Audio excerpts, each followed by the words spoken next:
পাকিস্তানের মুসলমানদের চেয়ে আমাদের ইমানের শক্তি কম না বেশি?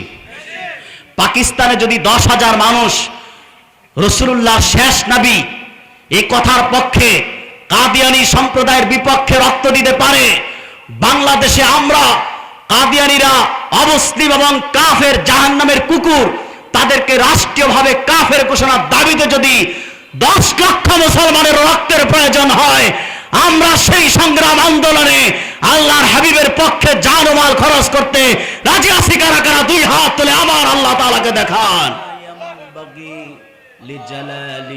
আল্লাহ কবুল করুন, আল্লাহ মঞ্জুর করুন।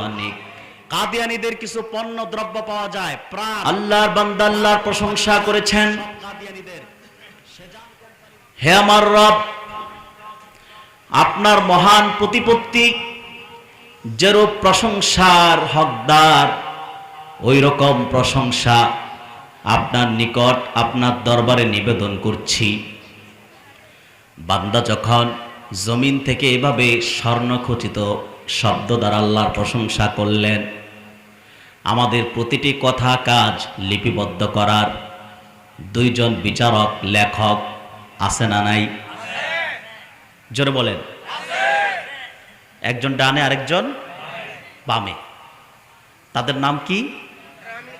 কিরামান কাতিবিন। ইকুটা কমবে, ইকু কমবে, ইকু লাগবে না। যখন আল্লাহর প্রশংসা করলেন বান্দা, কিরামান কাতিবিন, ফেরেশতা কিং কর্তব্য বিমূঢ় হয়ে গেলেন। এই প্রশংসার ফজিলত, নেকি কতটুকু দিবেন? যদি নির্ধারিত কোনো নেকি দেন, যদি কম হয়ে যায়, ফেরেশতাগণ কোনো নেকি দিলেন না, চলে গেলেন আল্লাহ রাব্বুল আলামিনের কাছে, যে বললেন, রাব্বুল আলামিন, তোমার অমুক বান্দা তোমার প্রশংসা করেছে। রাব্বুল আলামিন জিজ্ঞেস করলেন, আমার বান্দা কিভাবে, কোন শব্দ দ্বারা আমার প্রশংসা করেছে? সুবহানাল্লাহ বলেন। আমার মালিক আল্লাহ তাআলা কি জানেন না আমরা কোন শব্দে প্রশংসা করি? জানে কিনা? কুল ইন তুখফু মা ফি সুদুরিকুম আও তুবদুহু ইয়ালামহুল্লাহ। যিনি, যেটি আপনি প্রকাশ করেন না, করেন বা না করেন, ভিতরে গোপন, সেটার খবরও জানেন কে? তা আল্লাহ পাক জানেন বান্দা কোন শব্দ দ্বারা প্রশংসা করেছেন। তারপরও যে ফেরেশতাকে প্রশ্ন করলেন, আমার বান্দা কিভাবে প্রশংসা করেছে, এটি বান্দার শান মর্যাদাকে বুলন্দ করার জন্য। সুবহানাল্লাহ বলবেন না? কষ্ট হয়? একটু জোরে বলেন সুবহানাল্লাহ। আল্লাহ রাব্বুল আলামিন জিজ্ঞেস করলেন, আমার বান্দা কিভাবে আমার প্রশংসা করেছে? ফেরেশতা বললেন, রাব্বুল আলামিন, আপনার বান্দা এভাবে আপনার প্রশংসা করেছে, ইয়া রাব্বি লাকাল হামদ কামা ইয়ামবাগি লিজালালিক ওয়া আযীমি সুলতানিক। আল্লাহ রাব্বুল আলামিন বলেন, ফেরেশতাগণ, আমার প্রশংসাকারী বান্দার কোনো প্রতিদান তোমরা দিও না। আমি আল্লাহ পাক আমার প্রশংসাকারী বান্দার প্রতিদানটা আমার কুদরতি হাতে রিজার্ভ করে রাখলাম। আমার বান্দা যখন ইহকালের হায়াত শেষ করে পরকালের দিকে ধাবিত হবে, কবর জগতে চলে আসবে, পরকালে চলে আসবে, আমি আল্লাহ রাব্বুল আলামিন আপন কুদরতি হাতে আমার বান্দার প্রতিদান দিয়ে তাকে সরাসরি আমার নূরের জান্নাতে প্রবেশ করিয়ে দিব। আমরা কি জান্নাত চাই? এখানেও তো সুবহানাল্লাহর আওয়াজ হলো না। প্রশংসাকারী বান্দার প্রতিদান আল্লাহ নিজে দেন। কে দেন? জোরে বলে, আল্লাহ দেন। বলেন সুবহানাল্লাহ। তা আল্লাহর প্রশংসা করতে কৃপণতা করব? আল্লাহর প্রশংসায় ইমাম ইবনে মাজাহ নকল করেছেন, আল্লাহর হাবিব সাল্লাল্লাহু আলাইহি সাল্লাম বলেছেন, এই যে আমরা আলহামদুলিল্লাহ বলতে কৃপণতা করি, ইবনে মাজাহ বলেন রাসূলুল্লাহ সাল্লাল্লাহু আলাইহি সাল্লাম বলেছেন, সাহাবীগণ, আমার উম্মতের কোন ইমানদার ব্যক্তিকে যদি আল্লাহ তাআলা সারা জাহানের সমস্ত দামি দামি ধন ও ভান্ডারের মালিক কর্ণধার বানায় দেন, প্রোপাইটর বানিয়ে দেন, সারা পৃথিবীর সমস্ত দামি দামি ধন সম্পদগুলোর, আর আমার উম্মত যদি, ইমানদার উম্মত যদি একবার আলহামদুলিল্লাহ বলে সারা পৃথিবীর সমস্ত দামি দামি ধন ও সম্পদগুলোকে একটি পাল্লায় তোলা হলে, আর আমার ইমানদার উম্মতের আলহামদুলিল্লাহর নেকিকে আরেকটি পাল্লায় রাখা হলে, ওয়াল্লাহি রব্বিল কাবা, কাবার মালিক আল্লাহর কসম, আল্লাহর কসম রে সাহাবীগণ, আমার প্রশংসাকারী বান্দার আলহামদুলিল্লাহর ফজিলত নেকির ওজন সারা পৃথিবীর চেয়েও বেশি হয়ে যাবে। আর আমরা মনে করি আলহামদুলিল্লাহ, সুবহানাল্লাহ, আল্লাহু আকবার এগুলো সস্তা জিনিস, এগুলো তো আমরা প্রতিদিন বলি, বারবার বলি, মনে হয় যে সস্তা। আসলে কি সস্তা? অনেক দামি জিনিস, ঠিক কিনা? চলুন আকাশ ও বাতাসকে মুখরিত করে ইমানদার সুপুরুষের কণ্ঠে আল্লাহ সন্তুষ্টি অর্জনের লক্ষ্যে একবার পড়ি আলহামদুলিল্লাহ।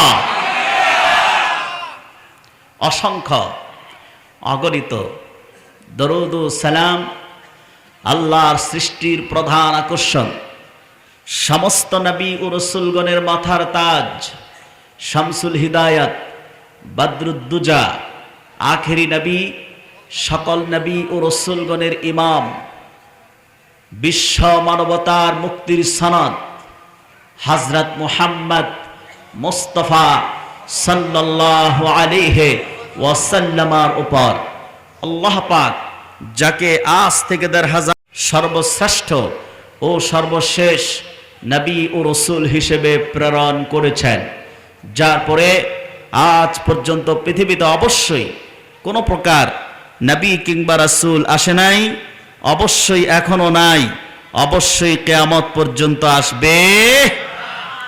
সম্মানিত সুধী,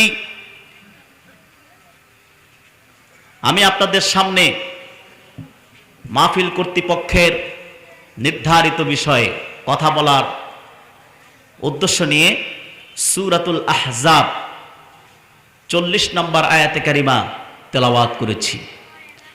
এই একটি আয়াতকে সামনে রেখে নির্ভরযোগ্য মুফাসসির ও মুহাদ্দিসগণের দৃষ্টিকোণ থেকে কিছু কথা আপনাদের সামনে তুলে ধরার চেষ্টা করব। আল্লাহ তাআলা যেন আমাদেরকে সাহায্য করেন, তৌফিক দান করেন। সম্মানিত সুধী, আল্লাহর প্রশংসা এবং কৃতজ্ঞতা যখন স্বীকার করবেন, নিয়ামত আল্লাহ বাড়িয়ে দিবেন, ঠিক না? আমরা 14টি বছর স্বাধীন দেশের নাগরিক হলেও পরাধীন ছিলাম।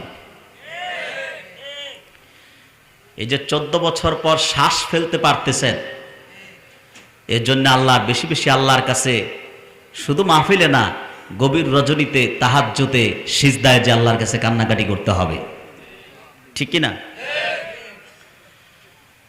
14 বছর চাইলে তো আপনি ওয়াজে আসতে পারেন নাই, আমরাও চাইলে ওয়াজে আসতে পারি নাই, ঠিক কি না? এখন যে আল্লাহ সুযোগ করে দিলেন, এর জন্য এই যে নিয়ামত দিলেন, সুযোগ দিলেন, কৃতজ্ঞতা শুকরিয়া বেশি হবে না কম হবে? যদি বেশি করি, আর যদি চোখের পানি সদকা করতে পারি আল্লাহর দরবারে, তাহলে আমাদের আগামীর বাংলাদেশ ইসলামের বাংলাদেশ হয়ে যাবে ইনশাআল্লাহ, ঠিক কিনা? কারণ আমরা মনে রাখবেন, কোরআন কারীমের এই প্ল্যাটফর্ম 14 বছরে আপনাদের এই দক্ষিণ চট্টগ্রামে বাংলাদেশের স্বনামধন্য ইসলামিক স্কলার এবং কোরআনের পাখিগণ আসতে পারেন নাই। মাহফিলে বাধা দেওয়া হতো। আল্লাহর জমিনে আল্লাহর কথা হবে, সেটার জন্য প্রশাসনের অনুমতি লাগে। আরো কত কিছুর অনুমতি লাগে, তারপর 44 ধারা জারি হয়, ঠিক কিনা? 1 মাস আগে 2 মাস আগে অনুমতি নেওয়া, হঠাৎ করে জানলাম, ফোন করে বলা হলো মাহফিলের দিন 44 ধারা। এই জুলুম তো করা হয়েছে, এই জুলুম মুমিনদের উপর করেছে। তাতে কি হয়েছে আমাদের? আমরা স্বমহিমায় আল্লাহর রহমতে ভালো আছি, বেঁচে আছি। একটু সাময়িক সময়ের জন্য আমরা নিপীড়িত হয়েছি, নির্যাতিত হয়েছি, জেল খেটেছি, তাতে কি হয়েছে? কিন্তু আমাদের যারা নিষিদ্ধ করার চেষ্টা করেছে তারা গোটা বাংলাদেশ থেকে নিষিদ্ধ হয়ে গেছে। অতএব এই যে নিয়ামত আল্লাহ দিলেন, সেজন্য নিয়ামতকে হাত ছাড়া করলে চলবে না। নিয়ামতের সাথে আমাদের কৃতজ্ঞতা আদায় করতে হবে, শুকরিয়া করতে হবে, বেশি বেশি চোখের পানি সদকা করতে হবে আল্লাহর দরবারে। যেন আল্লাহর কাছে প্রতিটি মানুষ কান্না করবেন তাহাজ্জুদে 5 ওয়াক্ত নামাজের পর, আর প্রচেষ্টা চালিয়ে যাবেন যে আমরা 50 বছর এরা ওরা তাদেরকে দেখেছি, আর কোন ধর্মনিরপেক্ষ কুফরি মতবাদকে বাংলাদেশের রাষ্ট্র ক্ষমতায় দেখতে চাই না। বাংলাদেশে যারা আল্লাহর কোরআনের আইন মানবে, আল্লাহর কোরআনের রাজকে কায়েম করবে, তাদেরকে দেখতে চাই। রাজি আছেন? সেজন্য চোখের পানি লাগবে। কি লাগবে? দিনের বেলা প্রচেষ্টা, রাতে কান্নাকাটি, ঠিক কি না? ভুলে গেলে চলবে না। সম্মানিত সুধী, আমরা আজকে সূরা আহজাব 40 নম্বর আয়াত থেকে কথা বলবো। আমি ভূমিকায় আর কোনো কথা না বলে আলোচনায় প্রবেশ করি, যদি আপনারা অনুমতি দেন।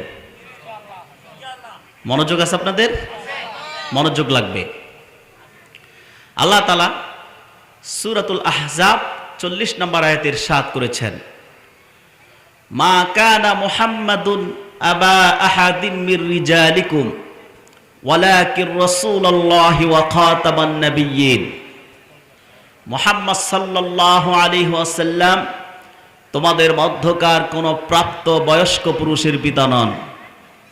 ওয়ালাকিন রাসূলুল্লাহ, বরং তিনি আল্লাহ পাকের রাসূল। ওয়া খাতামান নাবিয়্যিন, এবং তিনি আখেরি নবী, শেষ নবী। ওনার পরে আর কোন নবী নাই, রাসূল নাই। বলুন সুবহানাল্লাহ। এখানে হাফিজুল হাদিস জালালউদ্দিন সুয়ুতি রাহমাতুল্লাহ আয়াতে কারিমার তরজমা যেভাবে করেছেন, পৃথিবীর নির্ভরযোগ্য তাফসির হচ্ছে তাফসিরে জালালাইন। হাফিজুল হাদিস জালালউদ্দিন সুয়ুতি রাহমাতুল্লাহর তরজমাটি আমি আপনাদের সামনে তুলে ধরছি। আল্লাহ পাক বলেন, মা কানা মুহাম্মাদুন আবা আহাদিম মির রিজালিকুম, মুহাম্মদ সাল্লাল্লাহু আলাইহি সাল্লাম তোমাদের মধ্যকার কোন প্রাপ্ত বয়স্ক পুরুষের পিতা নন। পুরুষের পিতা, কথা বলবেন না? আরে ভাই, আপনারা কি মহিলা নাকি? একটু জোরে কথা বলতে হবে, একটু জোরে কথা বলতে হবে, আমাকে সাপোর্ট দিতে হবে। আমি গলা ব্যথা নিয়ে আপনাদের মাঝে উপস্থিত হয়েছি। আর যে বিষয়টি আমরা কথা বলতেছি, ইমানের মূল বিষয়। ইমানের মূল বিষয় তাওহীদ ও রিসালাত, খাতমে নবুয়ত। আল্লাহর হাবিব সাল্লাল্লাহু আলাইহি সাল্লাম শেষ নবী, এই বিশ্বাস যাদের থাকবে না তারা কাফের। তারা কি? আল্লাহ এক, আল্লাহর একত্বে কোনো শরীক, জোরে বলেন। রাসূল করিম সাল্লাল্লাহু আলাইহি ওয়াসাল্লাম শেষ নবী, আল্লাহর হাবিবের রিসালাতেও কোনো শরীক নাই। বিষয়টি খুব গুরুত্বপূর্ণ, ইমানের মৌলিক বিষয়। সম্মানিত সুধী, তো আমরা জানি আল্লাহর হাবিবের 4 জন ছেলে ছিল। কয়জন? আল্লাহর হাবিব মুহাম্মদ সাল্লাল্লাহু আলাইহি ওয়াসাল্লামের সবচেয়ে দুঃখের দিনের সহযোগী, সহযোদ্ধা, বন্ধু হযরত আম্মা জান খাদিজাতুল কুবরা রাদিয়াল্লাহু তাআলা আনহা, ঠিক কিনা বলেন? আল্লাহর হাবিব সাল্লাল্লাহু আলাইহি সাল্লাম মা খাদিজার বিষয়ে বলেছেন, সাহাবীগণ আমার স্ত্রীদের মধ্যে, আমার বিবিগণের মধ্যে সর্বোত্তম হলো হযরত খাদিজা। জোরে কন্যা সুবহানাল্লাহ। হযরত খাদিজা এমন এক সময়ে আল্লাহর হাবিব মুহাম্মদ সাল্লাল্লাহু আলাইহি সাল্লামের সংস্পর্শে এসেছেন। আল্লাহর হাবিব সাল্লাল্লাহু আলাইহি সাল্লামের বিপক্ষে যখন কুফরি শক্তি, শিরকি শক্তি অবস্থান নিয়েছিল সবচেয়ে বেশি, যখন গোটা মক্কায় কুরাইশদের প্রলাপ ছিল, আল্লাহর হাবিব মুহাম্মদ সাল্লাল্লাহু আলাইহি সাল্লাম পাগল, মুহাম্মদ সাল্লাল্লাহু আলাইহি সাল্লামের কাছে তোমরা যেও না, মুহাম্মদ সাল্লাল্লাহু আলাইহি সাল্লামের কথা শুনিও না, এরকম অপপ্রচার, রাসূলুল্লাহর উপর নিপীড়ন নির্যাতন যখন কাফেরদের, ঠিক তখন সর্বপ্রথম যিনি রাসূলুল্লাহর পক্ষে দাঁড়িয়েছেন, আল্লাহর হাবিবের খেদমতে জীবনকে উৎসর্গ করেছেন, তিনি হলেন মা খাদিজা। ঠিক কিনা?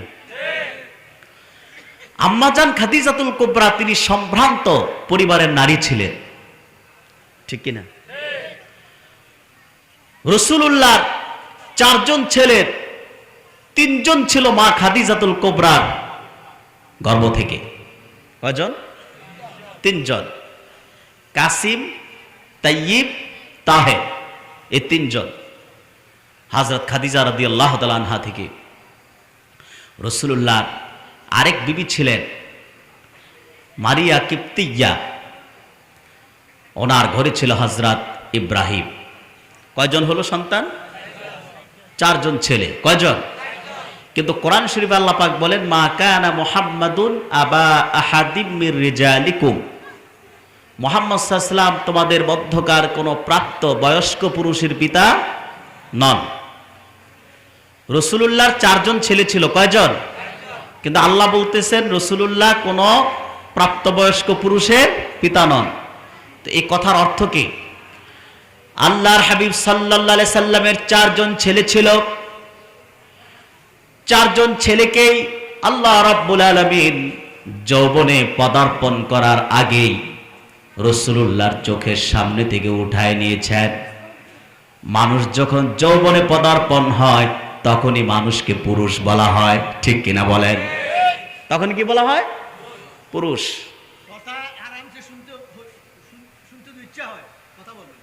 রাসূলুল্লাহ সাল্লাল্লাহু আলাইহি সাল্লাম, রাসূলুল্লাহ সাল্লাল্লাহু আলাইহি সাল্লামের 4 জন ছেলে ছিল, কিন্তু তারা যৌবনে পদার্পণ করার আগেই আল্লাহ পাক উঠায় নিয়েছেন, পুরুষ হতে দেন নাই, পুরুষ হতে দেন নাই।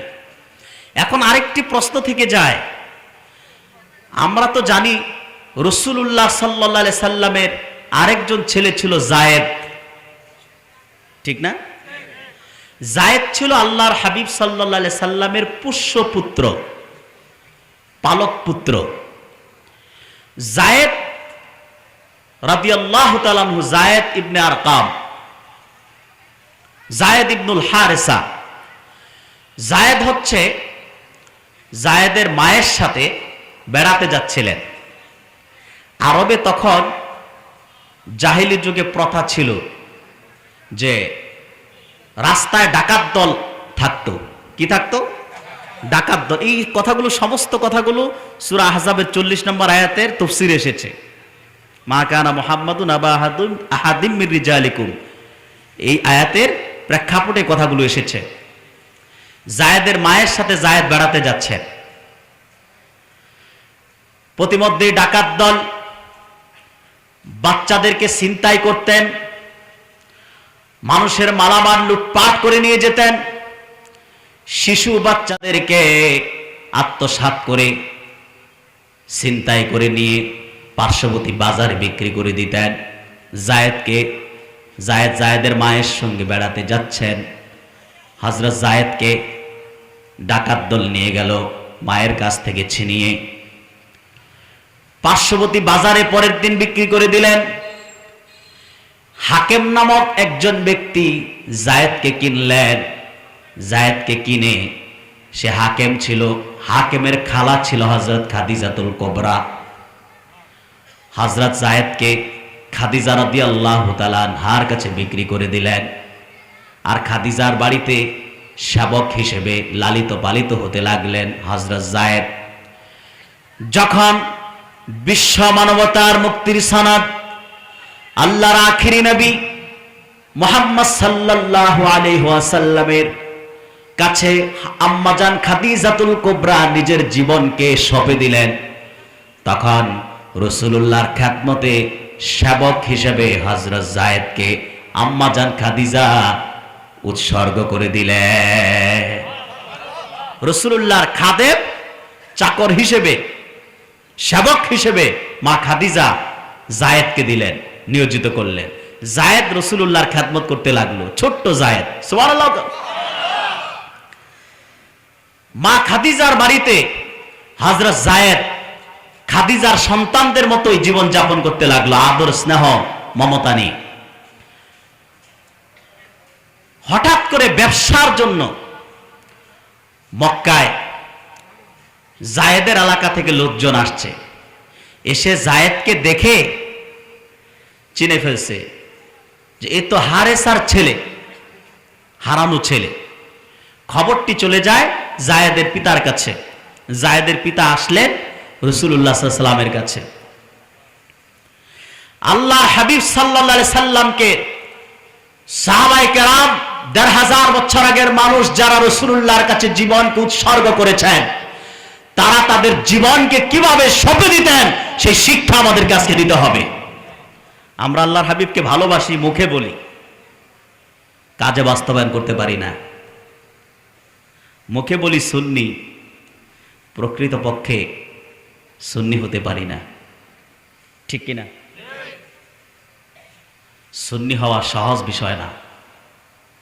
আল্লাহ তার হাবিবের জন্য, আল্লাহ তার হাবিবের শরীয়ত, হুকুম, আহকাম, বিধিবিধান, আদেশ নিষেধ প্রতিষ্ঠার জন্য প্রয়োজনে জীবনকে উৎসর্গ করতে হয়। হযরত যায়েদের পিতা যখন শুনলেন খাদিজার বাড়িতে যায়েদকে পাওয়া গেছে, সন্ধান পাওয়া গেছে যায়েদের, মুহাম্মদ সাল্লাল্লাহু আলাইহি সাল্লামের কাছে আছে, যায়েদের পিতা দেরি করলেন না, সঙ্গে সঙ্গে চলে আসলেন।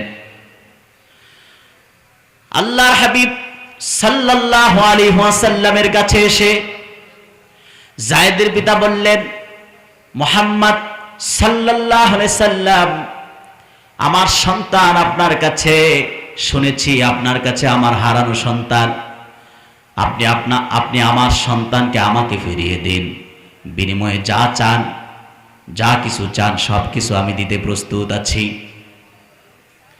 আল্লাহর হাবিব মুহাম্মদ সাল্লাল্লাহু আলাইহি সাল্লাম কোনো কিছুই গ্রহণ করলেন না, কোনো কিছুই চাইলেন না, কোনো প্রস্তাব দেওয়ার প্রস্তাবকে নাকচ করে দিলেন। যায়েদকে বললেন, যায়েদ তোমার পিতা এসেছে, তুমি তোমার পিতার সঙ্গে চলে যাও। হযরত যায়েদ ছোট্ট শিশু, বালক। যায়েদের মনটা খারাপ হয়ে গেল। যায়েদ চেহারাটা ঘুরায় আরেক দিকে তাকিয়ে আছেন, আর পিতার দিক তাকায় বললেন, ও আমার সম্মানিত পিতা, আপনি চলে যান, আপনি চলে যান। এখানে আমি বড় হচ্ছি, এখানে আমি আমার মা এবং বাবার কোনো স্নেহ মমতার কমতি হচ্ছে না, কোনো কিছুর অনুভব করছি না, সব কিছু আমি এখানে ডবল পেয়ে যাচ্ছি। হযরত খাদিজা আমার মা, মুহাম্মদ সাল্লাল্লাহু আলাইহি সাল্লাম আমার বাবা। বাকি জীবনটাও আমি রাসূলুল্লাহর কদমে কাটায় দিতে চাই। বাবার সাথে গেলেন না যায়েদ। যায়েদকে রাসূলুল্লাহ কত ভালোবাসতেন, কত আদর করতেন। আর যায়েদ রাসূলুল্লাহর আদর, স্নেহ, মমতা পেয়ে, হযরত খাদিজার স্নেহ পেয়ে সন্তানের মতো আল্লাহর হাবিব যায়েদকে আদর করতেন। কেমন আদর করতো জানেন? গোটা মদিনাতুল মুনাওয়ারায় যায়েদকে মানুষ চিনতো এবং জানতো, এবং যায়েদকে ডাকতো যায়েদ বিন মুহাম্মদ। মুহাম্মদ সাল্লাল্লাহু আলাইহি সাল্লামের সন্তান, মুহাম্মদ সাল্লাল্লাহু আলাইহি সাল্লামের ছেলে যায়েদ, যায়েদ বিন মুহাম্মদ, এভাবে ডাকা হতো। যখন দেখুন সাহাবায়ে কেরাম, আল্লাহর হাবিব শেষ নবী, আল্লাহর হাবিব, আরেকটু আওয়াজে, শেষ নবী। এই ব্যাপারে সাহাবায়ে কেরাম কেমন কঠোর ছিল দেখেন। গোটা মদিনায় যায়েদকে ডাকা হতো কি নামে? যায়েদ বিন মুহাম্মদ। সূরাতুল আহজাব 40 নম্বর আয়াত যখন নাজিল হয়ে গেল, আল্লাহর পক্ষ থেকে যখন জিবরিল চলে আসলো সূরা আহজাবের 40 নম্বর আয়াত নিয়ে, মা কানা মুহাম্মাদুন আবা আহাদিম মির রিজালিকুম ওয়ালাকির রাসূলুল্লাহি ওয়া খাতামান নাবিয়্যিন। জোরে জোরে কোন আল্লাহু আকবার। আল্লাহ রাব্বুল আলামিন যখন আয়াত নাযিল করলেন, মুহাম্মদ সাল্লাল্লাহু আলাইহি সাল্লাম তোমাদের মধ্যকার কোন প্রাপ্ত বয়স্ক পুরুষের পিতা নন। তখন যায়েদ ছিল প্রাপ্ত বয়স্ক। সাহাবায়ে কেরাম ফালাইসা আবা যাইদিন আয় ওয়ালিদাহু, অর্থাৎ মুহাম্মদ সাল্লাল্লাহু আলাইহি সাল্লাম যায়েদেরও পিতা, তবে জন্মদাতা নন। যায়েদেরও পিতা তবে জন্মদাতা। আয়াতটি নাজিল হয়েছে মূলত যায়েদের তালাকপ্রাপ্তা স্ত্রী হযরত জয়নাবকে জিবরিল আমিনের প্রস্তাবে রাসূল করিম সাল্লাল্লাহু আলাইহি সাল্লাম বিবাহ করেছিলেন। তখন মুনাফিক সম্প্রদায় গোটা মদিনাতুল মুনাওয়ারায় অপপ্রচার মিথ্যাচার শুরু করলো যে মুহাম্মদ সাল্লাল্লাহু আলাইহি সাল্লাম তার ছেলে যায়েদের তালাকপ্রাপ্তা স্ত্রীকে বিয়ে করেছে। তখন আল্লাহ পাক মুনাফিকদের অপপ্রচার এবং তাদের মুখোশকে উন্মোচন করার জন্য সূরা আহজাবের 40 নম্বর আয়াত নাজিল করলেন, মা কানা মুহাম্মাদুন আবা আহাদিম মির রিজালিকুম ওয়ালাকির রাসূলুল্লাহ। মুহাম্মদ সাল্লাল্লাহু আলাইহি সাল্লাম তোমাদের মধ্যকার কোন প্রাপ্তবয়স্ক পুরুষের পিতা নন। ফালাইসা আবা যাইদিন আয় ওয়ালিদাহু, তিনি যায়েদের পিতা অর্থাৎ জন্মদাতা নন। অতএব যায়েদের তালাকপ্রাপ্তা স্ত্রীকে মুহাম্মদ সাল্লাল্লাহু আলাইহি সাল্লামের জন্য বিয়ে করা অবৈধ নয়, হারাম নয়। জয়নাবকে বিয়ে করেছিলেন মূলত আল্লাহর হুকুমে জিবরিল আমিনের প্রস্তাবে। সুবহানাল্লাহ। আমার সম্মানিত ভাইয়েরা, সূরা আহজাবের 40 নম্বর আয়াত যখন নাজিল হয়ে যায়, গোটা মদিনাতুল মুনাওয়ারাতে ঘোষণা হয়ে গেল, আজ থেকে যায়েদকে যায়েদ বিন মুহাম্মদ ডাকা নিষিদ্ধ। এতদিন যায়েদের নাম ছিল যায়েদ বিন মুহাম্মদ, মানুষ যখন ডাকতেন মুহাম্মাদের বেটা বলে ডাকতেন।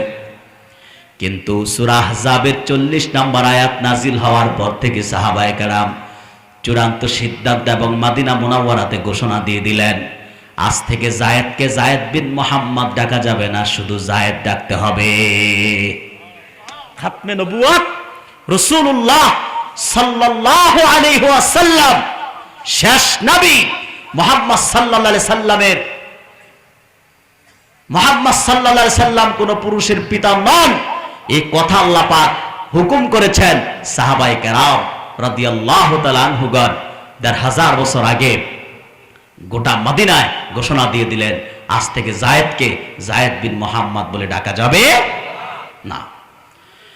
ওয়ালাকির রাসূলুল্লাহ, বরং তিনি আল্লাহ পাকের রাসূল। আল্লাহ পাকের, জোরে বলেন, আল্লাহ পাকের রাসূল। ওয়া খাতামান নাবিয়্যিন, এবং তিনি আখেরি নবী, শেষ নবী। এখন আসুন, নবীর পরে সময় তো কম, এই ব্যাপারে আমার 2 ঘন্টার বক্তব্য আছে সূরা আহজাবের 40 নম্বর আয়াতের উপর, যেটা মুসলিম টিভিতে আছে, আপনারা ইউটিউবে দেখতে পারবেন। 2 ঘন্টা। তো কম সময়ে আমি যেগুলো মূল পয়েন্ট সে কথাগুলো বলতেছি। নবীর পর নবী আসার কয়েকটি কারণ থাকতে পারে। কয়েকটি কারণ, জোরে বলেন, থাকতে পারে। নাম্বার 1, যদি দিন অপূর্ণাঙ্গ থাকে, দিন পূর্ণ হয় নাই, পূর্ণাঙ্গ হয় নাই, তাহলে দিনকে পূর্ণাঙ্গ করতে নবীর পর নবীর প্রয়োজন হয়, ঠিক না? যেমন আদম এসেছেন, হযরত আদম আলাইহিস সালাম তিনি কালেমার দাওয়াত দিয়েছেন, লা ইলাহা ইল্লাল্লাহ, আল্লাহ ছাড়া কোনো মাবুদ নাই। দাওয়াত দিয়েছেন, কিন্তু কালেমার দাওয়াত দিয়েছেন, দিনকে আল্লাহ প্রতিষ্ঠিত করেন নাই, পূর্ণাঙ্গ করেন নাই। নূহ এসেছেন, দাওয়াত দিয়েছেন, দিন পূর্ণ হয় নাই। ইব্রাহিম, মুসা, এভাবে আস্তে আস্তে হযরত ঈসা এসেছেন, কিন্তু দিন পূর্ণ হয় নাই। ১৫০০ বছর আগে আমার ও আপনার নবী, বিশ্ব নবী মুহাম্মদ সাল্লাল্লাহু আলাইহি সাল্লাম ১৫০০ বছর আগে এসেছেন, মাত্র ২৩ বছর আল্লাহর দ্বীনের দাওয়াত দিয়েছেন, ঠিক কিনা? ১০ বছর আর ১৩ বছর, এই ২৩ বছর দ্বীনের দাওয়াত দিয়েছেন। আল্লাহ রাব্বুল আলামিন লাখের উপর নবীর দাওয়াতের মাধ্যমে দ্বীনকে পূর্ণাঙ্গ করেন নাই, তার হাবিবের ২৩ বছরের দাওয়াতের মাধ্যমে, রক্তের নাজরানার মাধ্যমে দ্বীনকে পরিপূর্ণ করে দিয়েছে।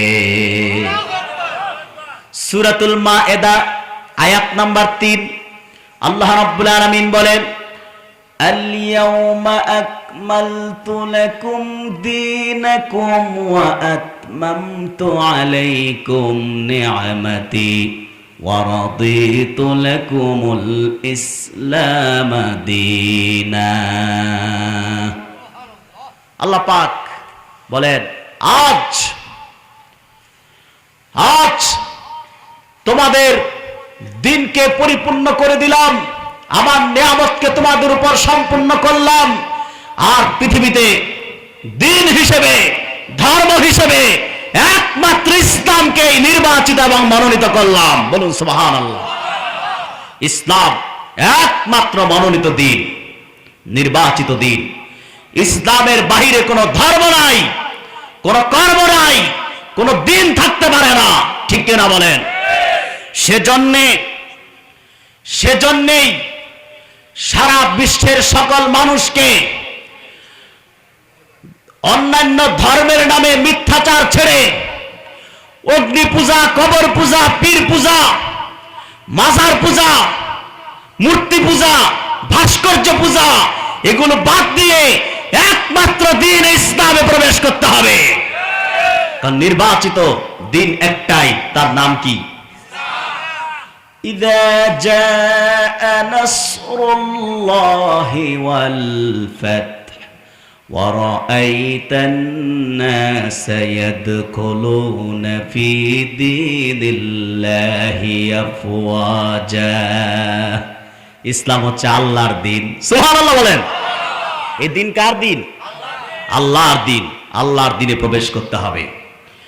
সম্মানিত ভাইয়েরা, তাহলে নবীর পর নবী আসার কয়েকটি কারণের একটি হলো দিন অপূর্ণাঙ্গ থাকা। যেহেতু ১৫০০ বছর আগে আরাফার মাঠে আল্লাহ পাক সূরাতুল মায়েদার আয়াত নাজিল করে দিনকে পূর্ণাঙ্গ করে দিয়েছেন, সেজন্যে আর নবী আসার কোনো প্রয়োজন নাই, ঠিক কিনা বলেন? প্রয়োজন নাই। নবীর পর নবী আসার আরো কয়েকটি কারণ থাকতে পারে। যদি কোনো নবী আঞ্চলিক হয়ে আসেন, কিংবা কোনো দেশের জন্য, কিংবা কোনো একটি গোত্রের জন্য আসেন, একটি গোত্রের জন্য এসেছেন, আরেকটি গোত্রের জন্য নবীর প্রয়োজন হতে পারে। কিন্তু আমার আর আপনার নবী কি কোনো গোত্রের শুধু, কোন একটি দেশের জন্য এসেছেন? আমার আর আপনার নবী কেমন নবী, কেমন রাসূল? আল্লাহর ঘোষণা শুনুন, قل يا أيها الناس إني رسول الله إليكم جميعا। আল্লাহ রাব্বুল আলামিন বলেন, হাবিব মুহাম্মদ সাল্লাল্লাহু আলাইহি ওয়াসাল্লাম, বিশ্ববাসীকে আপনি জানিয়ে দিন, ও দুনিয়াবাসী, পৃথিবীর মানুষেরা, হে মানব জাতি, আমি আল্লাহর পক্ষ থেকে তোমাদের জন্য, গোটা জাহানের জন্য, বিশ্ববাসীর জন্য রাসূল হিসেবে প্রেরণ হয়ে এসেছি। তিনি শুধু আরবের নন, শুধু অনারবের নন, তিনি শুধু কোন একটি গোত্রের নয়, একটি বংশের নয়, একটি দেশের নয়, বরং রাসূল করিম সাল্লাল্লাহু আলাইহি ওয়াসাল্লাম গোটা জাহানের নবী তিনি এবং সকল নবীদেরও নবী তিনি। বলুন সুবহানাল্লাহ। আমার রাসূল তিনি শুধু জাহানের নবী না, বরং তিনি সকল নবী ও রাসূলদের নবী। কি বিশ্বাস হয় না? কথাটি আমার না, কথাটি আমার না। আত্মার জগতে, রূহের জগতে আল্লাহ পাক সকল আত্মাকে প্রশ্ন করেছিলেন, আলাস্তু বিরব্বিকুম, আমি কি তোমাদের রব নই? এই প্রশ্ন করেছিলেন কিনা? কথা বলেন। করেছিলেন। আত্মার জগতে সমস্ত আত্মা কি জবাব দিয়েছিলেন? ক্বালু বালা, হ্যাঁ আপনি আমাদের রব।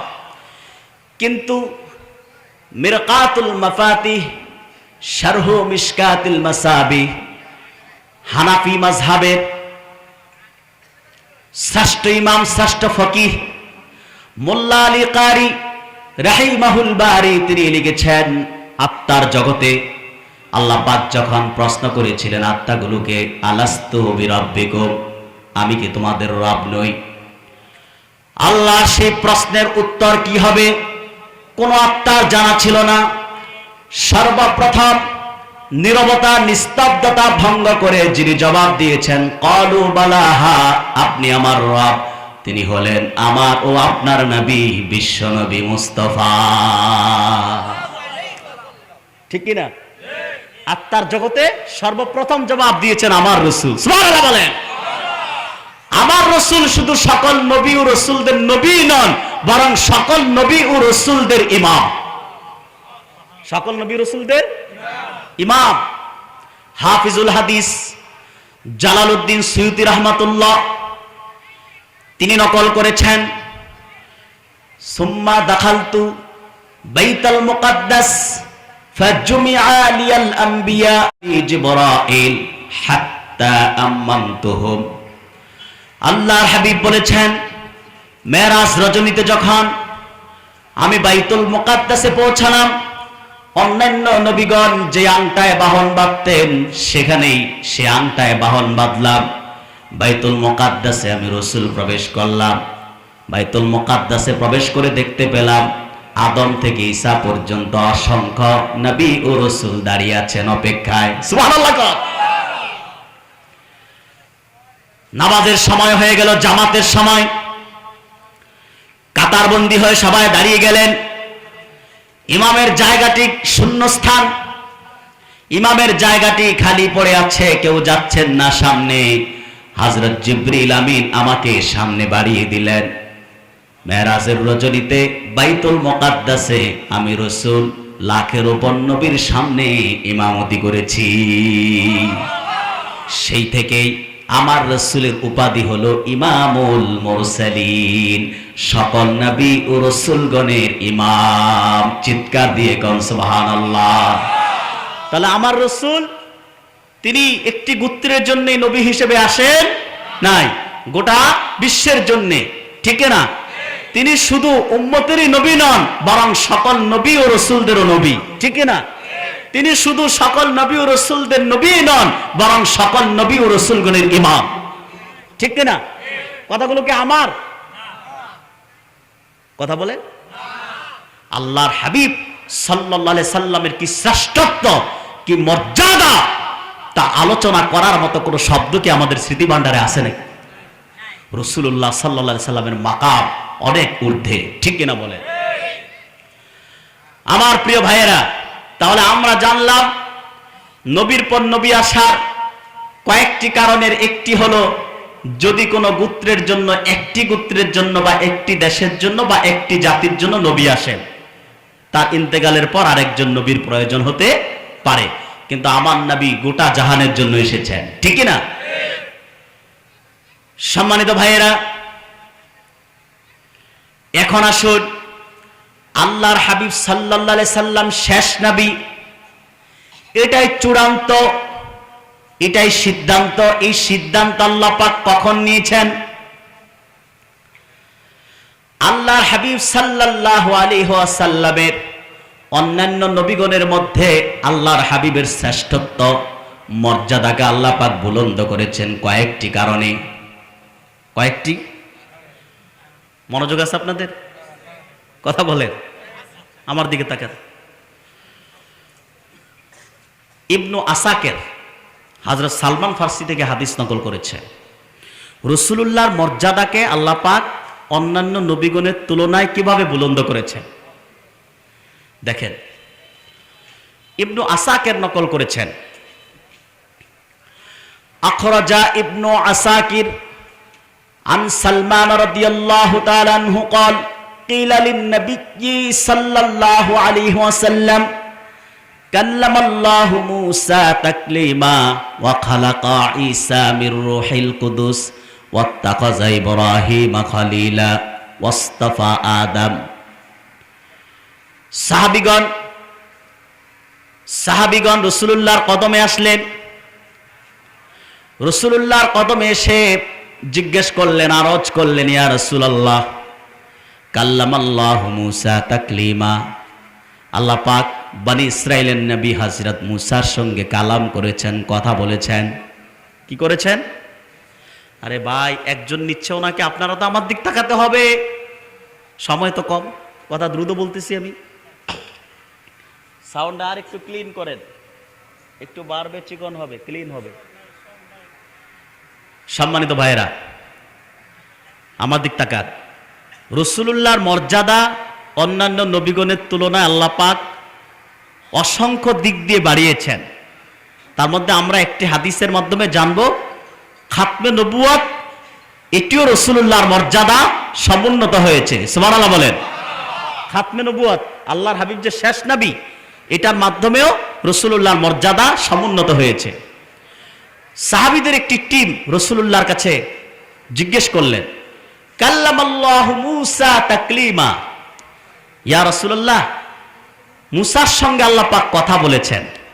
ওয়া খালাকা ঈসা মির রূহিল কুদুস, হযরত ঈসাকে রুহুল কুদুস থেকে সৃজন করেছেন। ওয়াত্তাখাযা ইব্রাহিমা খলিলা, আর ইব্রাহিম আলাইহিস সালামকে আল্লাহ পাক খলিল, বন্ধু হিসেবে গ্রহণ করেছেন, উপাধি দিয়েছেন খলিল। ওয়াসতাফা আদম, আর আদম আলাইহিস সালামকে আল্লাহ তাআলা মনোনীত করেছেন, নির্বাচিত করেছেন। আপনি রাসূলকে, চারজন নবীকে চারটা উপাধিতে সম্মানিত করেছেন। আপনি রাসূলকে এর পরিবর্তে আল্লাহ তাআলা কি দিয়েছেন? সুবহানাল্লাহ। প্রশ্ন সাহাবায়ে কেরামের, প্রশ্ন রাসূলুল্লাহর কদমে সাহাবীদের, কিন্তু জবাব আল্লাহর হাবিব দেন নাই। হাদিসে কুদসি চলে আসলো, স্বয়ং আমার আল্লাহ জবাব দিয়েছেন। ফাহাবাত জিবরিল ফাকালা ইন্না রাব্বাকা ইয়াকুলু ইয়া মুহাম্মদ ইত্তাখাযতু ইব্রাহিমা খলিলা ফাকাদ ইত্তাখাযতুকা হাবিবা। ওয়া আমার হাবিব মুহাম্মদ সাল্লাল্লাহু আলাইহি সাল্লাম, মুহাম্মদ সাল্লাল্লাহু আলাইহি সাল্লাম, ইব্রাহিম আমাকে ভালোবাসতো, আমার ভালোবাসায় অসংখ্য পরীক্ষার সম্মুখীন হয়েছিল, আমার ভালোবাসায় ছেলেকে কুরবানি করেছিল, ঠিক না বেঠি? ছেলেকে কুরবানি করার জন্য নিয়ে গেছে, আমার ভালোবাসায় নমরুদের আগুনের কুণ্ডলিতে ঝাঁপ দিয়েছে, ঠিক কিনা? ইব্রাহিম আমাকে বেশি ভালোবাসতো, অধিক ভালোবাসতো, সেজন্য ইব্রাহিম হয়েছে আমার খলিল, বন্ধু হিসেবে গ্রহণ করেছি, বন্ধু উপাধি দিয়েছি।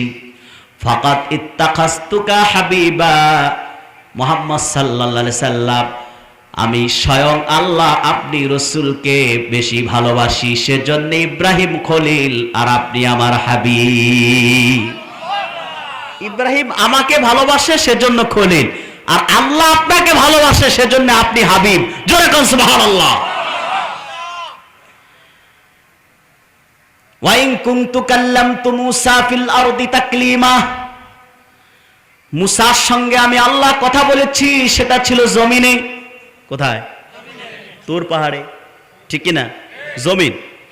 ফাকাত কাল্লামতুকা ফিস সামা, সেই পরিবর্তে আমি আল্লাহ আপনি হাবিবকে আরশে আজিমে এনেছি, মেরাজ রজনীতে আমি আল্লাহ স্বয়ং আপনার সঙ্গে আকাশে কথা বলেছি।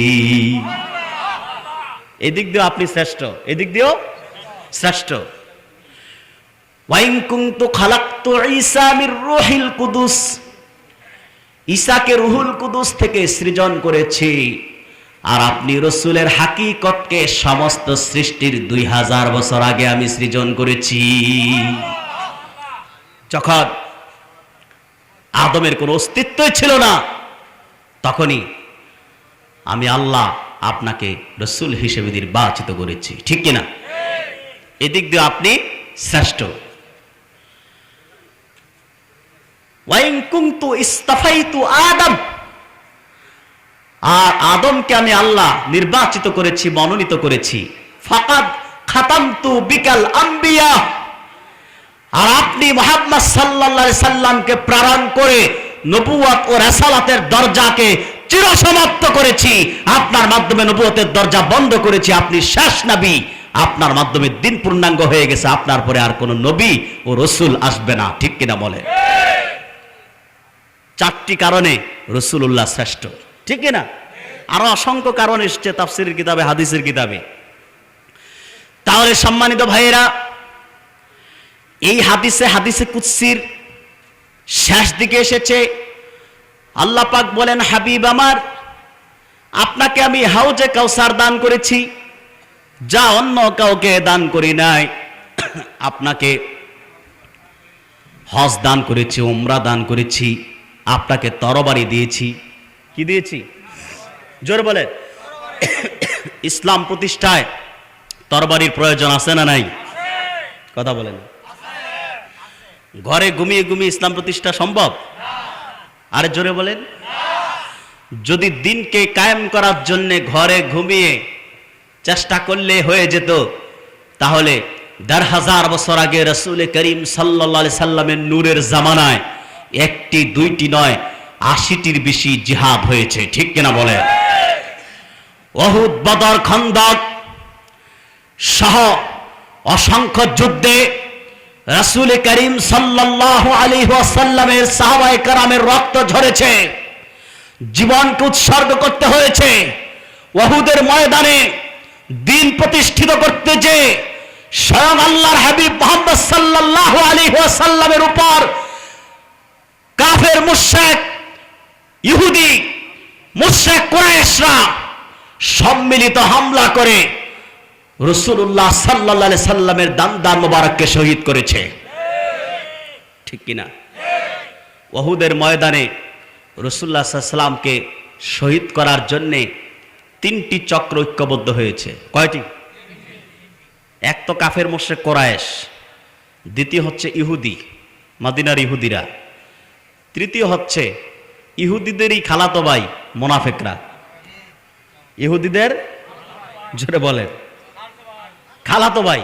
রাগ করছেন নাকি খালাতো ভাই বলাতে? আপন ভাই বললেও আমার ভুল হবে না, কারণ হচ্ছে মুনাফিক এসেছে ইহুদিদের থেকে। আপনারা 19 দিন ব্যাপী সিরাতুন নবী সাল্লাল্লাহু আলাইহি সাল্লাম মাহফিলের 18তম দিবসের প্রধান আলোচক হিসেবে আমি বিগত 2 বছর সূরা মুনাফিকুনের উপরে আমার বিষয় ছিল আলোচনা। সেখানে বিস্তারিত কথা পাবেন মুনাফিক কোত্থেকে এসেছে। মুনাফিক এসেছে ইহুদিদের থেকে। কোত্থেকে? ইহুদিদের থেকে। তো যারা মুনাফিক তারা ইহুদিদেরই খালাতো ভাই, ঠিক কিনা? 3 চক্র ঐক্যবদ্ধ হয়ে রাসূলুল্লাহ সাল্লাল্লাহু আলাইহি সাল্লামের উপর ঝাঁপিয়ে পড়ল। দিক বেদিক বৃষ্টির মতো তীর ছুটতে লাগলো আল্লাহর হাবিবের দিকে। টার্গেট বদরের বদলা নিবে, কারণ বদরে কুরাইশদের বড় বড় 70 নেতা জাহান্নামের চৌরাস্তায় দাখিল হয়েছে, ঠিক কিনা? সে বদলা নিবে, রাসূলুল্লাহকে যেভাবেই হোক উহুদের ময়দানে শহীদ করবে। আমার প্রিয় পেকুয়াবাসী, আপনাদেরকে আহ্বান করব, জিহাদের তামান্না লালন করুন। দক্ষিণ চট্টগ্রামের মানুষ আপনারা খুব জিহাদ প্রেমিক মানুষ, এটি আমি জানি, ঠিক না? কিন্তু জিহাদি স্পৃহা আরো বাড়াতে হবে। প্রয়োজনে আল্লাহর দ্বীন প্রতিষ্ঠা করতে যে যদি আমাদের আন্দোলন সংগ্রাম শুধু নিরস্ত্র আন্দোলনে যদি না হয় দিন কায়েম, তাহলে প্রয়োজনে আল্লাহর দিন, আল্লাহর পতাকা উড্ডীন করতে যে, কালেমার পতাকাকে বাস্তবায়ন করতে যে প্রয়োজনে আমরা সশস্ত্রভাবে ময়দানে নামব। কি বলেন? কারণ কাফের মুশরিক, মনে রাখবেন, আমাদের দেশ নিয়ে কিন্তু চক্রান্ত শুরু হয়ে গেছে। আমরা মনে করতেছি আমরা স্বাধীন হয়ে গেছি 5ই আগস্ট। না, ভারতীয় প্রভাব থেকে কিছুটা মুক্ত হয়েছে, পুরাপুরি না। এই যে দেখেন না, ইসকন মাথা লাড়া দেয়, মাথা চারা দেয়, ঠিকই না? ইসকন এগুলো ভারতের নির্দেশে করে। যেই বুবু বাংলাদেশ ছেড়ে চলে গেছে, ওই বুবু যেই দেশে আছে সেই দেশ থেকে মাঝে মধ্যে ইসকন নামে নামায়, রিক্সার ড্রাইভার নামায়, অটো ড্রাইভার নামায়, আনসার নামায়, একটার পর একটা চক্রান্তে লিপ্তই আছে, ঠিক কিনা বলেন? সম্মানিত সুধী, ইসকন হচ্ছে বাংলাদেশের সবচেয়ে উগ্র সংগঠন হচ্ছে ইসকন।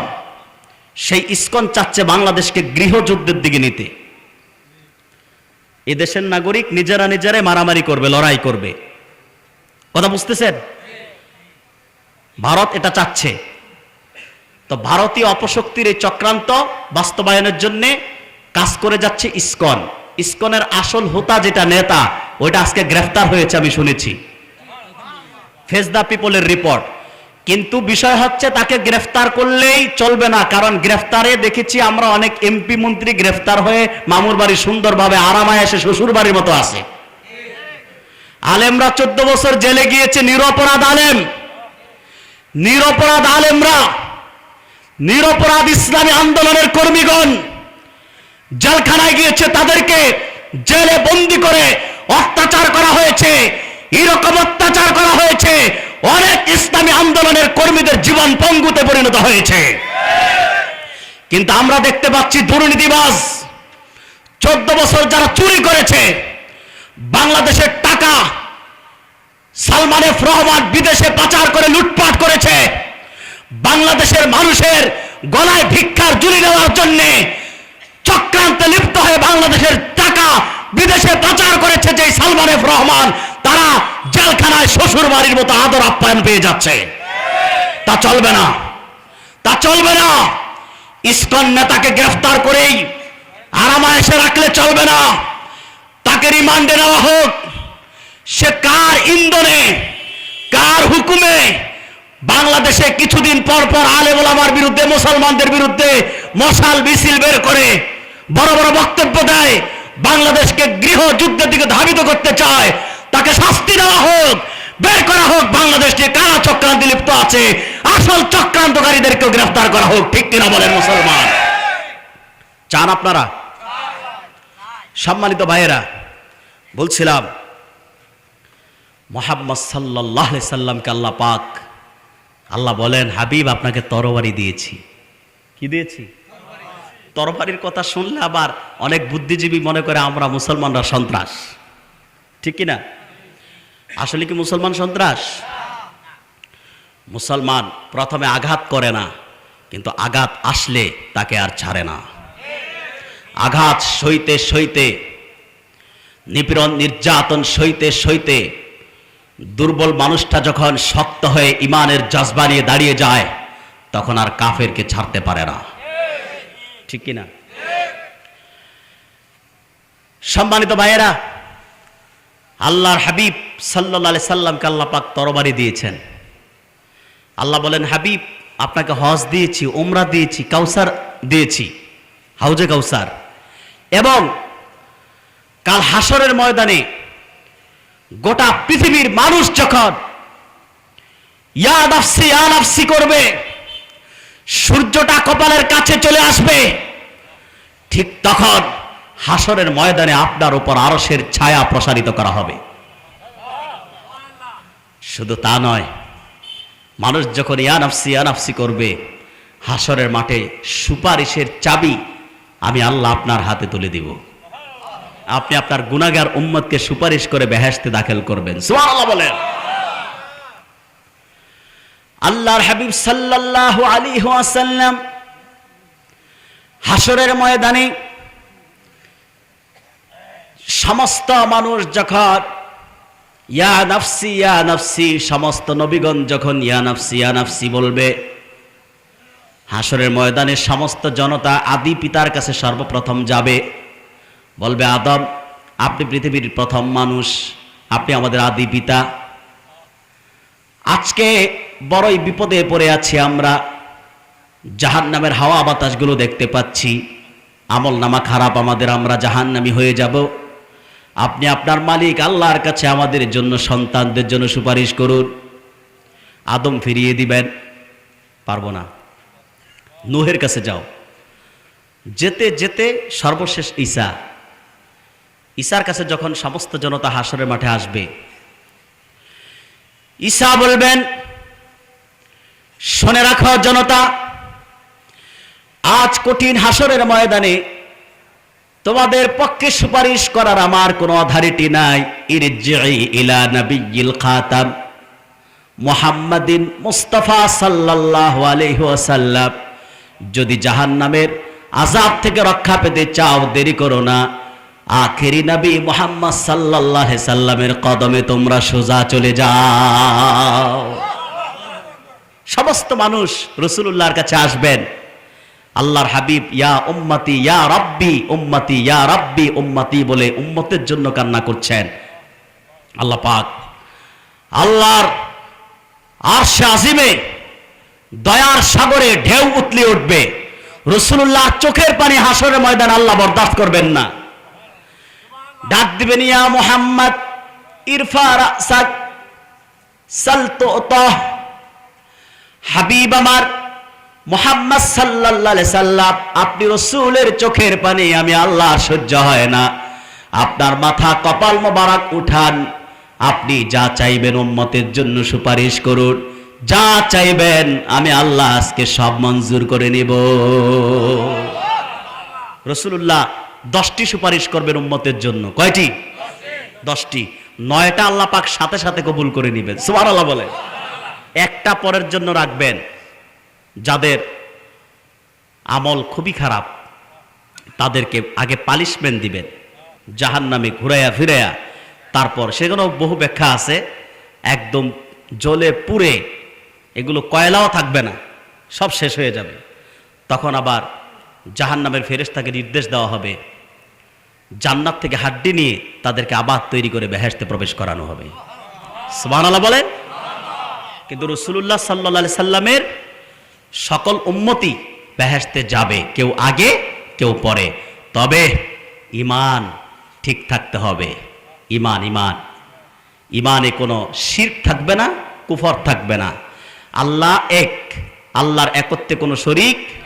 কুল হুয়াল্লাহু আহাদ আল্লাহুস সামাদ লাম ইয়ালিদ ওয়া লাম ইউলাদ ওয়া লাম ইয়াকুল লাহু কুফুয়ান আহাদ। আল্লাহ পাক সূরা ইখলাস নাজিল করে তার তাওহীদকে প্রতিষ্ঠিত করেছেন। ঠিক কিনা বলেন? আল্লাহ এক, আল্লাহর একত্বে কোনো শরীক। ঠিক সেভাবে মুহাম্মদ সাল্লাল্লাহু আলাইহি সাল্লাম শেষ নবী, রাসূলুল্লাহ সাল্লাল্লাহু আলাইহি সাল্লামের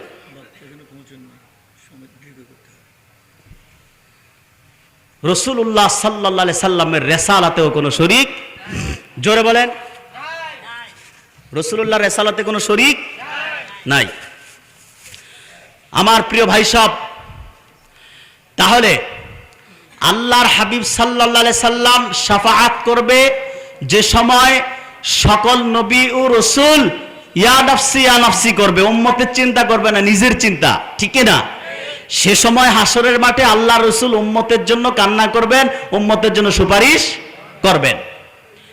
তো এই দিক দিয়ে আল্লাহর হাবিব শ্রেষ্ঠ। ঠিক কি না? এবং রাসূলুল্লাহ সাল্লাল্লাহু আলাইহি সাল্লামের উপর আরশের ছায়া প্রসারিত করা হবে। ঠিক কি না? যা অন্য কোন নবীর উপর করা হবে না।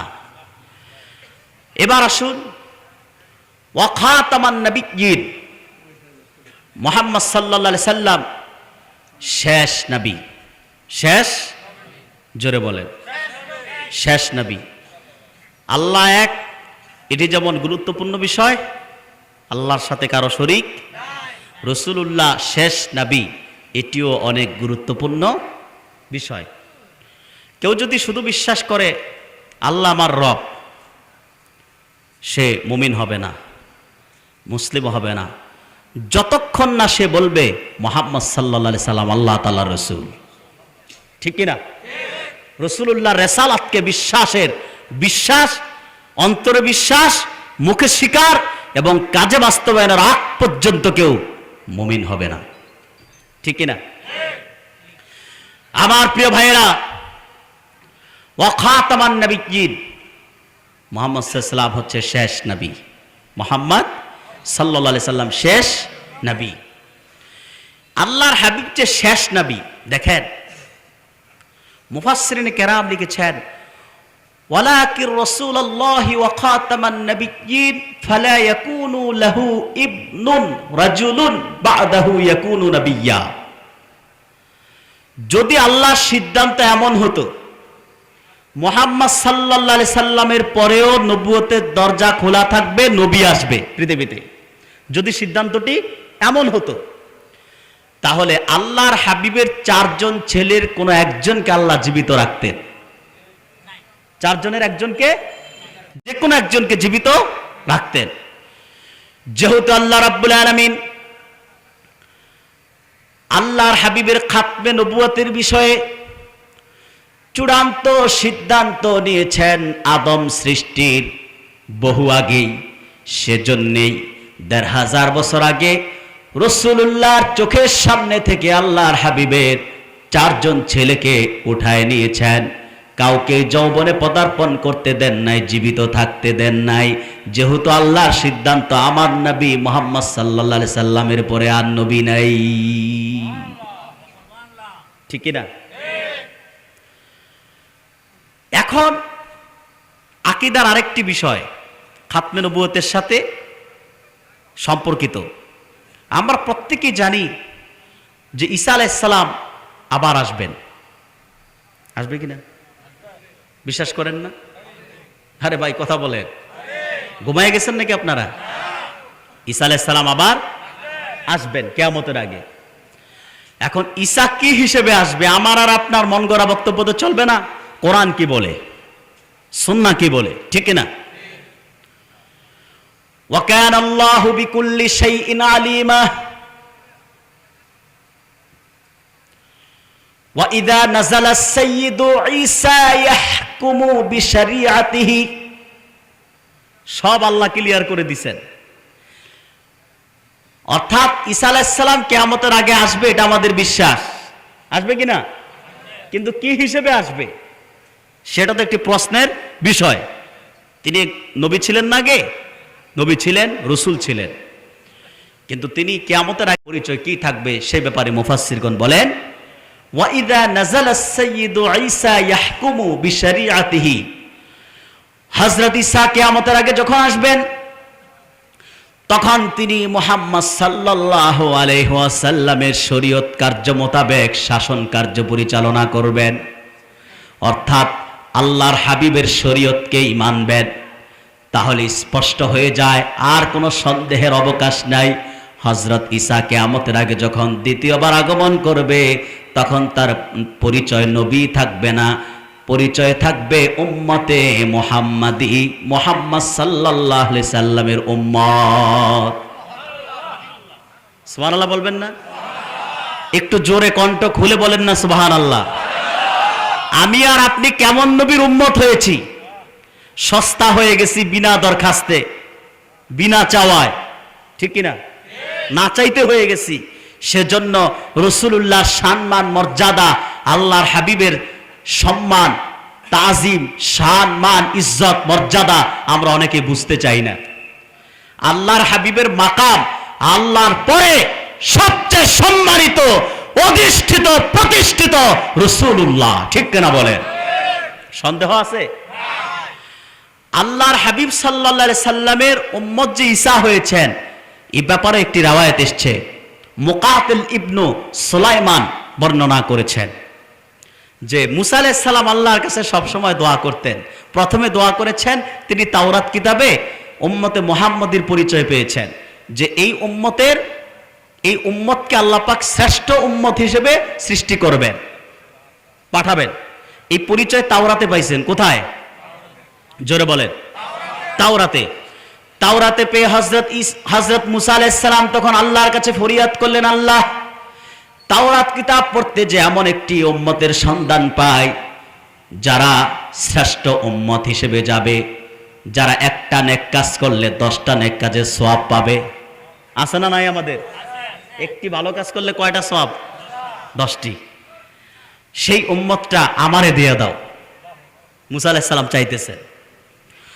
আল্লাহ রাব্বুল আলামিন মুসার দরখাস্তকে নাকচ করে দিলেন। ও মুসা, এই উম্মত যেন তেন কোনো উম্মত নয়, এই উম্মত হলো আমার আখেরি নবী, বিশ্ব নবী মুহাম্মদ সাল্লাল্লাহু আলাইহি সাল্লামের উম্মত, উম্মতে মুহাম্মাদি। দরখাস্ত মঞ্জুর করা যাবে। হযরত মুসা আবার তাওরাতে পাইলেন যে এই উম্মতেরই একজন ব্যক্তি আসবেন যিনি দাজ্জালকে হত্যা করবেন। সুবহানাল্লাহ বলবেন না? দাজ্জালকে হত্যা করবেন, যে সেই উম্মতটা আমারে দিয়ে দাও। আল্লাহ বলেন, মুসা, এই উম্মত সেই উম্মত, আমার হাবিবের উম্মত, উম্মতে মুহাম্মাদি সাল্লাল্লাহু আলাইহি সাল্লাম। দরখাস্ত মঞ্জুর করা যাবে না। এভাবে 7 বার, কতবার? 7 বার তিনি চাইলেন রাসূলুল্লাহর উম্মতকে আল্লাহ যেন ওনার উম্মত বানায় দেন। 8 বার তিনি দরখাস্ত করলেন। 8 বার তার দরখাস্ত নামঞ্জুর হলো, নাকচ হয়ে গেল। 9ম বার হযরত মুসার উম্মত চাইলেন না। হাত্তা তামান্না মুসা আলাইহিস সালাম আইয়াকুনা মিন উম্মতি মুহাম্মাদিন সাল্লাল্লাহু আলাইহি সাল্লাম। 9ম বার আর মুসা এই কথা বলেন নাই, আল্লাহ উম্মত দাও, উম্মত বানায় দাও আমার উম্মত, এটা বলেন নাই। বলেছেন, আল্লাহ উম্মত চাই না, উম্মত চাই না, তুমি আমি মুসাকেই মুহাম্মদ সাল্লাল্লাহু আলাইহি সাল্লামের উম্মত বানায় দাও। আল্লাহ বললেন, মুসা 8 বার উম্মত না চেয়ে যদি নিজ উম্মত হতে চাইতে দরখাস্ত মঞ্জুর হতে, কিন্তু তুমি 8 বার উম্মত চেয়েছো, দরখাস্ত মঞ্জুর হবে না। মুসা আলাইহিস সালামের ঘটনা জানতেন হযরত ঈসা আলাইহিস সালাম। ঈসা আলাইহিস সালাম তিনি তার জীবনের প্রায় সময় আল্লাহর কাছে দোয়া করতেন, আল্লাহুম্মা জাআলনি মিন উম্মতি মুহাম্মাদিন সাল্লাল্লাহু আলাইহি ওয়াসাল্লাম। হে আল্লাহ, তুমি আমি ঈসাকে মুহাম্মদ সাল্লাল্লাহু আলাইহি সাল্লামের উম্মত বানায় দাও। আল্লাহ রাব্বুল আলামিন ঈসার দরখাস্ত মঞ্জুর করেছেন। কিয়ামতের আগে হযরত ঈসা দামেস্কের জামে মসজিদের ছাদে আসবেন, নামবেন। কোথায়? হানাফি মাযহাবের প্রসিদ্ধ আকীদার কিতাব, সবচেয়ে বড় আকীদার কিতাব শারহু ফিকহিল আকবারে এসেছে, হযরত ঈসা আলাইহিস সালাম কিয়ামতের আগে দামেস্কের জামে মসজিদের ছাদে নামবেন। আসরের নামাজ শেষ, মাগরিবের ওয়াক্ত হয়ে যাবে, জামাতের সময় হয়ে যাবে। ইমাম মাহদি তিনি ইমামতি করবেন না, মুসল্লিগণ বলবেন, নামাজের তো সময় হয়ে গেছে জামাতের, জামাতে আপনি নামাজ পড়ান, ইমামতি করুন। হযরত ইমাম মাহদি বলবেন, আমার ভাই ঈসা আসতেছে, অপেক্ষা করতেছি, তিনি আসলে তাকে নিয়েই ইমামতি করব, নামাজ পড়ব। সুবহানাল্লাহ বলেন। এই কথাগুলো খুব গুরুত্বপূর্ণ কথা, আপনাদের মনোযোগ আছে? হযরত ইমাম মাহদি তিনি বলবেন যে আমার ভাই ঈসা আসতেছেন, ঈসা নামতেছেন, তিনি আসলেই নামাজ পড়ব।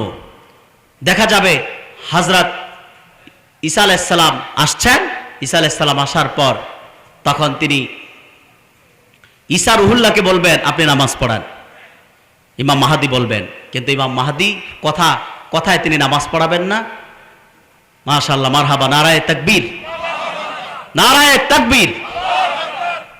আমাদের মাঝে উপস্থিত হয়েছেন আপনাদের সম্মানিত প্রধান আলোচক, আন্তর্জাতিক খ্যাতিসম্পন্ন মুফাসসিরে কোরআন, আল আজহার বিশ্ববিদ্যালয় থেকে সনদপ্রাপ্ত, ডিগ্রিপ্রাপ্ত আমার প্রিয় ভাই, তিনি চলে এসেছেন। মাওলানা ডক্টর আবুল কালাম আজাদ আজহারি সাহেব, বারাকাল্লাহু ফি উমরি, তিনি আলোচনা করবেন। আমি কয়েকটি কথা আমার রয়ে গেছে, কথাগুলো বলেই ভাইকে মাইক দিয়ে দেব। বলছিলাম ইমাম মাহদী আলাইহিস সালাম বলবেন ঈসা আলাইহিস সালামকে আপনি নামাজ পড়ান। হযরত ঈসা ইমামতি করবেন না, বলবেন আপনি উম্মতের ইমাম, আপনি নামাজ পড়ান। তিনি যে ইমামতি করবেন না, ইমাম মাহাদির পিছনে নামাজ পড়বেন, অর্থাৎ এটাই বুঝাতে চাইবেন তিনি যে আমি তো ইমাম হিসেবে আসি নাই, এখন এসেছি মুহাম্মদ সাল্লাল্লাহু আলাইহি সাল্লামের উম্মত হিসেবে। চিৎকার দিয়ে কোন সুবহানাল্লাহ। তাহলে আল্লাহর হাবিব শেষ নবী, আল্লাহর হাবিব শেষ নবী। আল্লাহর হাবিবের পরে আর কোন নবী আসবে, রাসূল আসবে না। খাতমে নবুয়তের বিষয়ে মুতাওয়াতির পর্যায়ে অর্ধ শতাধিক হাদিস এসেছে। আমি একটি হাদিস বলছি, ইন্নার রিসালাতা ওয়ান নুবুওয়াহ কদ ইনকাতাআত ফালা রাসূলা বা'দি ওয়ালা নবী। আল্লাহর হাবিব বলেছেন রিসালাত ও নবুয়তের দরজা সমাপ্ত হয়ে গেছে, আমার পরে আর কোনো রাসূল আসবে না, নবীর আগমনও ঘটবে না। আল্লাহর হাবিব সাল্লাল্লাহু আলাইহি সাল্লাম সর্বপ্রথম নবী এবং সর্বশেষ নবী, অর্থাৎ আদম সৃষ্টির আগে আল্লাহ তাআলা তার হাবিবকে নবী ও রাসূল হিসেবে মনোনীত করে রেখেছেন। তবে আল্লাহর হাবিবের আগমন ঘটেছে সবার পরে, ঠিক কি না? সম্মানিত ভাইয়েরা, এখন এই যে মহাসত্য, ধ্রুব সত্য, সত্যের সত্য বিষয় খাতমে নবুয়ত, রাসূলুল্লাহ শেষ নবী। মনে রাখবেন পৃথিবীর সমস্ত নবী ও রাসূলগণ 5টি বিষয় একমত ছিলেন। কয়টি? জোরে বলেন। 1 নাম্বার লা ইলাহা ইল্লাল্লাহ, আল্লাহ ছাড়া কোনো ইলাহ। দ্বিতীয় হচ্ছে ইবাদত লিল্লাহি ওয়াহদা, ইবাদত হবে একমাত্র কার জন্য? আল্লাহর জন্য। তৃতীয় হচ্ছে আখিরাত, পরকাল বলে একটা জায়গা আছে। as-সালাত, এমন কোন নবী পৃথিবীতে আসেন নাই যিনি নামাজ পড়েন নাই, উম্মতকেও নামাজের দাওয়াত দেন নাই।